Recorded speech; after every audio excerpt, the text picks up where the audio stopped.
के स्टार्ट में हमें मिस्टर मॉलिंस नाम के आदमी को दिखाया जाता है और हमें बताया जाता है कि मिस्टर मॉलिंस डॉल्स बनाने का काम किया करते थे। एक दिन जब वो अपने घर पर बैठे डॉल्स बना रहे थे तभी उनको अपने डोर के नीचे एक नोट मिलता है जिसमें लिखा हुआ था फाइंड मी, और वो नोट को उठाते हैं और पढ़ने लगते हैं। वो थोड़ा सा आगे चलते हैं तो उन्हें दूसरा नोट मिलता है जिसमें लिखा हुआ था क्लोजर। ये नोट किसी और ने नहीं बल्कि मिस्टर मॉलिंस की बेटी ने लिखे थे। मिस्टर मॉलिंस की बेटी का नाम एनाबेल था। मिस्टर मॉलिंस अपनी बेटी से बहुत ज्यादा प्यार करते थे। वो किसी भी कीमत पर अपनी बेटी को खोना नहीं चाहते थे, मगर किस्मत को कौन टाल सकता है। नेक्स्ट डे हम देखते हैं कि इनकी फैमिली चर्च से वापस आ रही थी और तभी इनकी गाड़ी का टायर पंचर हो जाता है। मिस्टर मॉलिंस अपनी गाड़ी को ठीक कर रहे थे। इसी दौरान एनाबेल रोड पर चली जाती है और तभी एक गाड़ी आकर एनाबेल को हिट करती है जिसकी वजह से वहीं पर उसकी डेथ हो जाती है। इसके बाद हमें मूवी में 12 साल बाद का सीन दिखाया जाता है जहां पर हम एक नन और कुछ ऑर्फन्स बच्चियों को देखते हैं। ये सभी लोग मिस्टर मॉलिंस के घर जा रहे थे। इनका ड्राइवर इनको बताता है अपनी बेटी की डेथ के बाद मिस्टर एंड मिसेस मॉलिंस दोनों बहुत ज्यादा अकेले हैं और तुम्हें वहां जाकर उनका ख्याल रखना होगा। अब ये सब लोग मिस्टर मॉलिंस के घर पर पहुंच जाते हैं जहां पर मिस्टर मॉलिंस इनको वेलकम करते हैं। इन्हीं ऑर्फन्स बच्चियों में से हमें एक बच्ची दिखाई जाती है जिसकी टांग पर पोलियो था और वो ठीक तरीके से नहीं चल पाती थी। इस लड़की का नाम जेनिस था और ये इस मूवी की मेन कैरेक्टर है। मिस्टर मॉलिंस का घर बहुत ज्यादा बड़ा था। सब लड़कियां मिस्टर मॉलिंस के घर को देखती हैं और बहुत ज्यादा खुश होती हैं। मिस्टर मॉलिंस उनको बताते हैं कि उनका रूम फर्स्ट फ्लोर पर है, लेकिन तभी सिस्टर मिस्टर मॉलिंस से कहती है कि जेनिस चल नहीं पाती इसलिए मैं और जेनिस नीचे वाले रूम में ही रहेंगे। पर वहाँ पर मिस्टर मॉलिंस उनको एक ऑटोमेटिक चेयर दिखाते हैं जो उन्होंने अपनी वाइफ के लिए बनवाई थी। जेनिस उस चेयर पर बैठती है और बहुत ही आराम से ऊपर पहुँच जाती है, मगर तभी जेनिस के पीछे एक परछाई थी और वो परछाई फिर अचानक से गायब हो जाती है। सभी लड़कियां बहुत ज्यादा एक्साइटेड थी। वो लड़कियां रूम में आती हैं और सभी अपना बेड चूज करने लगती हैं। वहीं पर जेनिस रूम के बाहर देखती है जहां पर 5 साल, 6 साल और 7 साल लिखा हुआ था। तभी मिस्टर मॉलिंस जेनिस के पास आते हैं और उसे कहते हैं कि ये रूम हमेशा बंद रहेगा, इसको खोलने की कोशिश कभी मत करना। इसके बाद हम नन यानी के सिस्टर को देखते हैं जो अपने सामान को खोल रही थी। तभी वो वहाँ पर एक सीक्रेट विंडो को देखती हैं जिसके अंदर लिफ्ट लगी हुई थी। अब विंडो के अंदर लिफ्ट लगी हुई थी, ये काफी ज्यादा अजीब बात थी। अब सिस्टर उस विंडो को बंद करती है लेकिन वो विंडो खुद से दोबारा खुल जाती है। सिस्टर दोबारा से उस विंडो को बंद करती है लेकिन वो विंडो दोबारा खुल जाती है। पर तभी सिस्टर के पास एक लड़की आती है। वो आकर सिस्टर से परमिशन मांगती है कि वो बाहर जाकर खेल सकती हैं। सिस्टर सभी लड़कियों को परमिशन दे देती है और अब सब बच्चियां बाहर जाकर खेलने लगती हैं। यही सब कुछ जेनिस अपनी विंडो से देख रही थी। वो बहुत ज्यादा उदास हो जाती है क्योंकि वो चल नहीं सकती थी और ना ही इस तरह खेल सकती थी। अब रात को सब मिलकर डिनर करते हैं। तभी हम वहाँ पर मिस्टर मॉलिंस की वाइफ को देखते हैं, मगर तभी वहाँ पर डोर बंद हो जाता है। अब जब रात हो जाती है तो रात को जेनिस को वही नोट मिलता है जिस नोट पर लिखा हुआ था फाइंड मी। ये एग्जैक्ट बिल्कुल वैसा ही नोट था जैसा मिस्टर मॉलिंस की बेटी एनाबेल उनको दिया करती थी, मगर एनाबेल तो मर चुकी थी। और ये फिर कौन था जो जेनिस को ये नोट लिख रहा था। जेनिस उसी नोट को फॉलो करते हुए उस रूम तक पहुंच जाती है जिस रूम में मिस्टर मॉलिंस ने उसको जाने से मना किया था। जेनिस अब उस रूम में आ जाती है जहां पर वो देखती है कि बहुत सारी डॉल्स पड़ी थी और वहीं पर एक छोटा सा डॉल हाउस भी था जो कि बिल्कुल कॉपी था मिस्टर मॉलिंस के हाउस जैसा। और तभी जेनिस को उस घर से एक चाबी मिलती है। ये चाबी दरअसल वहाँ पर पड़ी हुई कबर्ड की थी। जेनिस उस चाबी को उठाती है और कबर्ड को खोल लेती है। यहाँ पर एनाबेल की डॉल पड़ी हुई थी।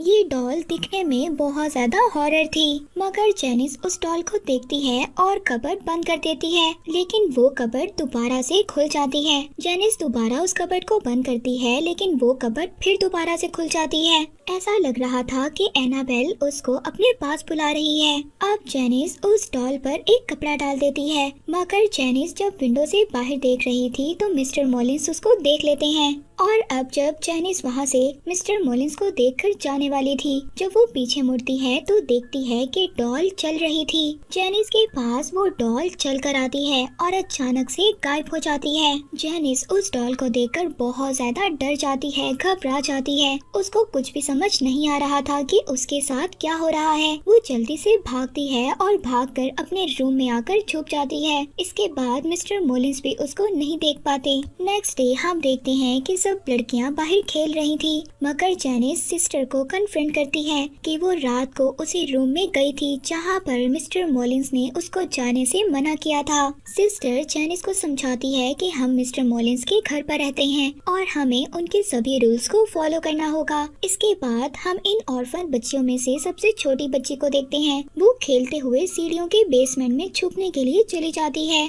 जहाँ पर उसको वो ही एनाबेल डॉल मिलती है। वो डॉल को घूर कर देखती है, मगर तभी कोई साया उसकी तरफ बढ़ता है और वो डॉल अचानक से गायब हो जाती है। वो बच्ची बहुत ज्यादा डर जाती है और डर कर बेसमेंट से बाहर गिर जाती है। वहाँ पर सभी लड़कियाँ उसको देखकर उसका मजाक बनाती हैं, मगर तभी मिस्टर मॉलिंस अब उस सीक्रेट विंडो को बंद कर देते हैं ताकि वहाँ पर कोई और ना जाए। इसके बाद रात हो जाती है। रात को हम दो लड़कियों को देखते हैं जो अपने ऊपर चादर लेकर टॉर्च लेकर बातें कर रही थी कि मिस्टर मॉलिंस की वाइफ कितनी ज्यादा अजीब है। वो पूरा दिन बेड पर रहती हैं और रात को शिकार करने के लिए निकल जाती हैं। अब जैसे ही ये बातें कर रही थी, मगर तभी इनको यहाँ पर आवाज आती है किसी के चलने की। ये दोनों ही समझ रही थी कि शायद मिस्टर मॉलिंस की ये आवाज है, मगर तभी अचानक से इनकी टॉर्च बंद हो जाती है और एक बहुत ही डरावना साया इनको अपनी तरफ खींचता है,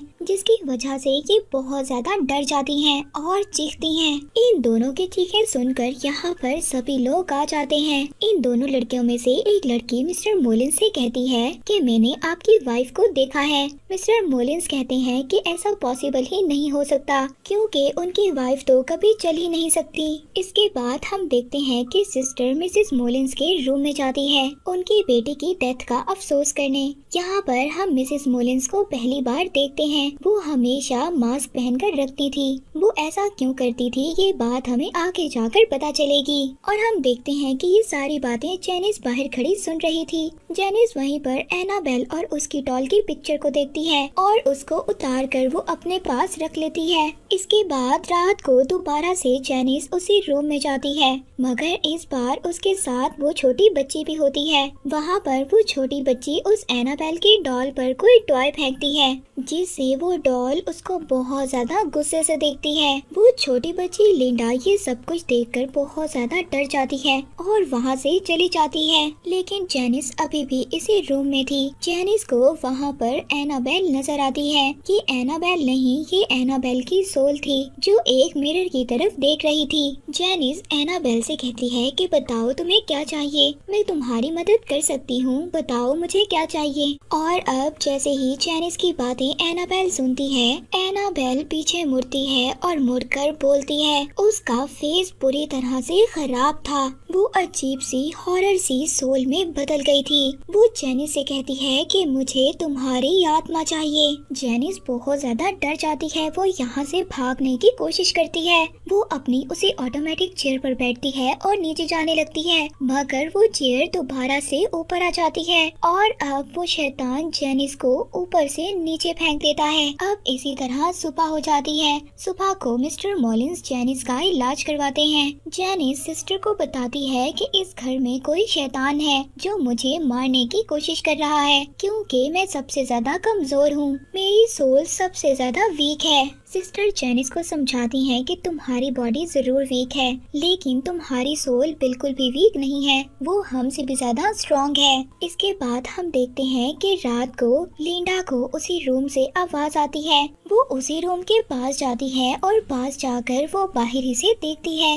वो देखती है कि वो डॉल चेयर पर बैठकर झूले ले रही थी। ये बहुत ज्यादा अजीब था। वो बहुत ज्यादा डर जाती है, मगर लिंडा फिर भी देखना चाहती थी क्या इस रूम में वाकई ही कोई शैतान है। वो अपनी टॉय गन से एक रस्सी बांधती है और उस रूम की तरफ करती है, मगर तभी वो शैतान उसकी वो टॉय गन छीन लेता है। लिंडा बहुत ज्यादा डर जाती है और डर कर अपने बेड पर जाकर छुप जाती है और वो शैतान वहाँ पर आता है और अपनी डॉल लेकर चला जाता है। नेक्स्ट मॉर्निंग एक और अजीब सी बात होती है। सिस्टर एनाबेल को बाहर लेकर घूमने जाती है, मगर तभी वो सिस्टर अचानक से शैतान में बदल जाती है और वो जेनिस को ले जाकर एक स्टोर रूम में फेंक देती है और वहाँ पर बंद कर देती है। जेनिस को वहाँ पर एनाबेल नजर आती है। एनाबेल जेनिस के अंदर अपना सारा खून फेंक देती है, यानी कि जो स्पिरिट अभी तक एनाबेल की शक्ल में नजर आ रही थी वो अब जेनिस के अंदर जा चुकी थी। सभी लोग जेनिस की जब चीखें सुनते हैं तो वहाँ पर आ जाते हैं, मगर जेनिस सबको ये दिखा रही थी कि वो बिल्कुल नॉर्मल है, क्योंकि अब वो शैतान जेनिस के अंदर जा चुका था। नेक्स्ट डे मिस्टर मोलिन्स लिंडा के पास आते हैं। लिंडा मिस्टर मोलिन्स को सब कुछ सच सच बता देती है कि आपके मना करने के बावजूद जेनिस उस रूम में गई थी और उसने वहाँ से डॉल भी ले ली थी।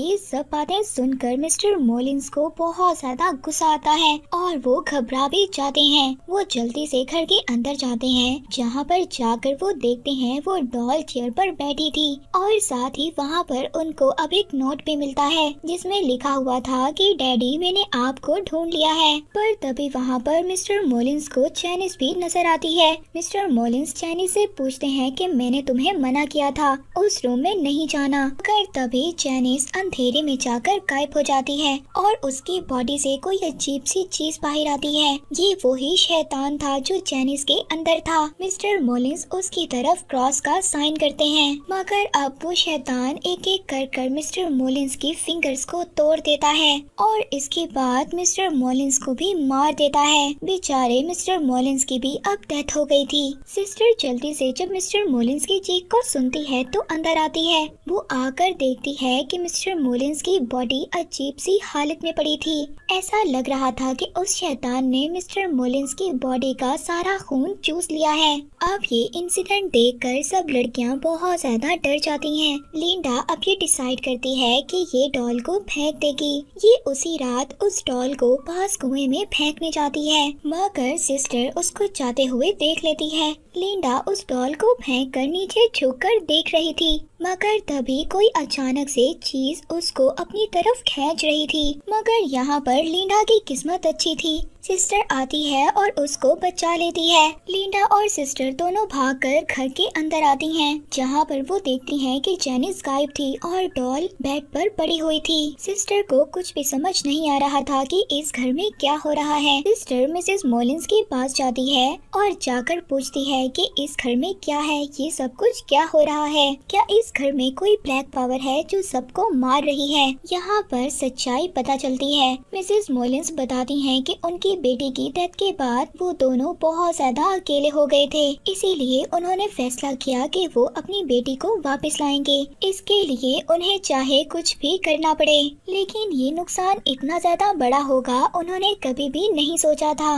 उन्होंने गलत पावर्स का यूज किया अपनी बेटी को बुलाने के लिए और उनकी बेटी वापस आ भी गई और हम दोनों बहुत ज्यादा खुश हो गए थे। मगर तभी हमें पता चला कि वो हमारी बेटी एनाबेल नहीं बल्कि कोई शैतान है जिसने हमारी बेटी की सोल को कैद कर लिया है। वो शैतान हमारी बेटी की शक्ल में दुनिया में आना चाहता था और जब हमें इस बात का पता चला तो मैंने क्रॉस का साइन दिखाकर उस शैतान को वापस भेजने की कोशिश की, लेकिन वो शैतान बहुत ज्यादा पावरफुल था। उसने मिसेस मोलिन्स पर अटैक किया और उनकी एक आंख निकाल ली। ये सब बताकर मिसेस मोलिन्स अपना मास्क हटाती हैं और यहाँ पर हम मिसेस मोलिन्स का असल चेहरा देखते हैं और उनका फेस बहुत ज्यादा हॉरर था। और इसके बाद मिस्टर मोलिन्स ने उस डोर को लॉक कर दिया, वहाँ पर बाइबल के पेजेस को चिपका दिया और इसके बाद उन्होंने फादर और प्रीस्ट को बुलाया और इसी तरह 12 साल गुजर गए,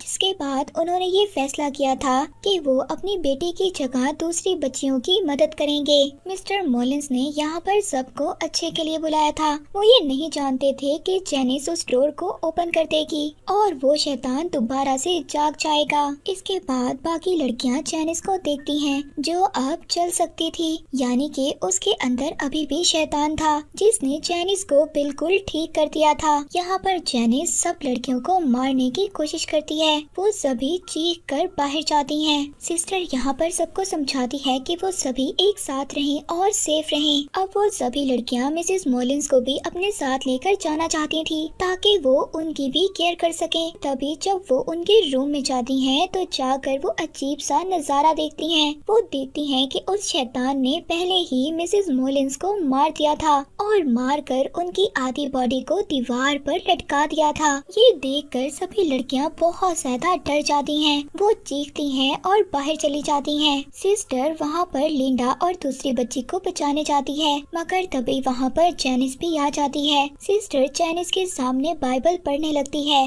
तभी जेनिस सिस्टर को उठाकर एक मिरर में दे मारती है, जिसके बाद जेनिस के अंदर जो शैतान था वो वहाँ पर सभी लड़कियों को तंग करने लगता है। इन्हीं में से एक लड़की कॉटेज में जाकर छुप जाती है। तभी वहाँ पर शैतान उसको मारने की कोशिश करता है। दूसरी तरफ लिंडा जेनिस से बचने की कोशिश कर रही थी। जेनिस लिंडा के पीछे थी और उसको मारना चाहती थी। लिंडा तभी उस सीक्रेट विंडो को ओपन करती है जिसमें वो देखती है कि मिसेस मॉलिंस जो मर चुकी थी मगर अब उनकी बॉडी में जान आ गई थी और वो लिंडा की तरफ आ रही थी। जल्दी से लिंडा उस विंडो को बंद कर देती है। सिस्टर लिंडा को बचाने के लिए आ जाती हैं। जेनिस एक नाइफ से सिस्टर पर स्टैब करती है, जिसके बाद सिस्टर जेनिस को उसी कबर्ड में बंद कर देती है जहाँ पर पहले वो डॉल बंद थी। वो शैतान पूरे घर को हिलाना शुरू कर देता है। वो अपनी पूरी ताकत लगाता है उस कबर्ड से बाहर आने की, मगर वो नहीं आ पाता।